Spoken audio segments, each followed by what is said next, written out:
যারা না ভোট দেবে সেখানে তো আমরা দেখতেই পাচ্ছি যে পুরোটাই তারা ফেসিবাদের পক্ষে চলে যাচ্ছে। সাধারণ জনগণ কিন্তু ক্ষমতায়ন হচ্ছে না। সাধারণ জনতার ক্ষমতায়ন করার জন্য যে প্রক্রিয়াগুলো আছে সেগুলো কিন্তু হ্যাঁ ভোটের মধ্যে আছে। আর না ভোটের মধ্যে কিভাবে ফেসিবাদ আবারও মাথাচাড়া দিয়ে উঠবে সেই বিষয়গুলো না ভোটের মাধ্যমে আছে। এটি সরকার এককভাবে বাস্তবায়ন না করে সাধারণ মানুষের কাছে এটি বিবেচনার জন্য দিয়েছে। আমরা এই জন্য হ্যাঁ ভোটের ক্যাম্পেইন করছি, যাতে সাধারণ মানুষ বুঝতে পারে যে হ্যাঁ ভোটের প্রক্রিয়াটার মাধ্যমে ফেসিবাদের বিলুপ্তি হবে এবং সাধারণ মানুষের ক্ষমতায়ন হবে। আপনারা কি কোথাও দেখেছেন? আমরা কোথাও দেখি নেই যে হ্যাঁ ভোট জয়যুক্ত হলে ফেসিবাদ ফিরে আসবে বলে বা কেউ একনায়কতন্ত্রভাবে দেশ চালানোর সুযোগ পাবে বলে আমরা মনে করি না। সেই আঙ্গিকেই কিন্তু জুলাই সনদ এবং এই হ্যাঁ না ভোটের যে বিষয়টি সেটি উপস্থাপন হয়েছে।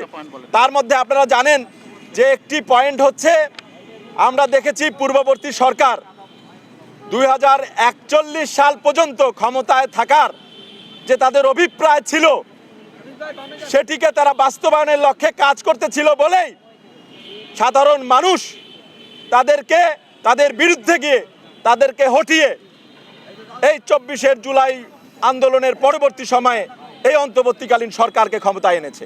আপনারা জানেন যে জুলাই সনদে বর্ণিত বিষয়গুলোর মধ্যে একটি গুরুত্বপূর্ণ বিষয় হচ্ছে যে তত্ত্বাবধায়ক সরকার ব্যবস্থা পুনর্বহালের জন্য কথাটি বলা আছে, ঠিক কিনা?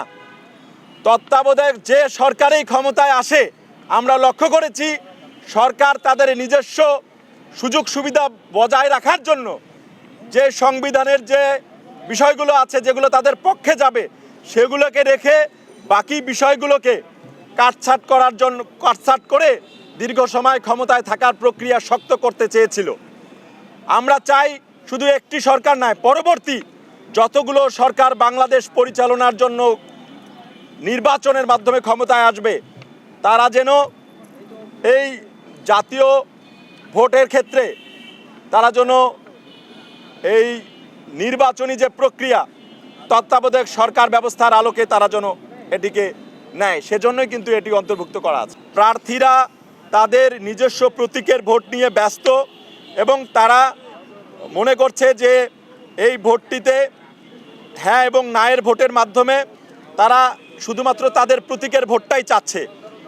ফলশ্রুতিতে আমরা লক্ষ্য করছি যে আমাদের রংপুরের সাধারণ মানুষ খুবই প্রশ্নের বিভিন্ন ক্ষেত্রে এই বিষয়টি তাদের মাঝে ক্লিয়ার না এবং হ্যাঁ না ভোটটা কি, যার ফলে তাদের সচেতনতা বৃদ্ধির জন্য আমাদের আরও বড় আঙ্গিকে কাজ করতে হবে। এ কারণেই আমাদের আজকের সংবাদ সম্মেলন এবং আমরা সকল শিক্ষা প্রতিষ্ঠানগুলোর সকল শিক্ষার্থী এবং সকল শ্রেণী পেশার মানুষকে আমরা আমন্ত্রণ জানিয়েছি যাতে আমরা একটি বড় প্ল্যাটফর্ম করে আমরা সাধারণ মানুষের দোরগোড়ায় গিয়ে এই প্রচারণাটাকে আরও বৃদ্ধি করতে পারি।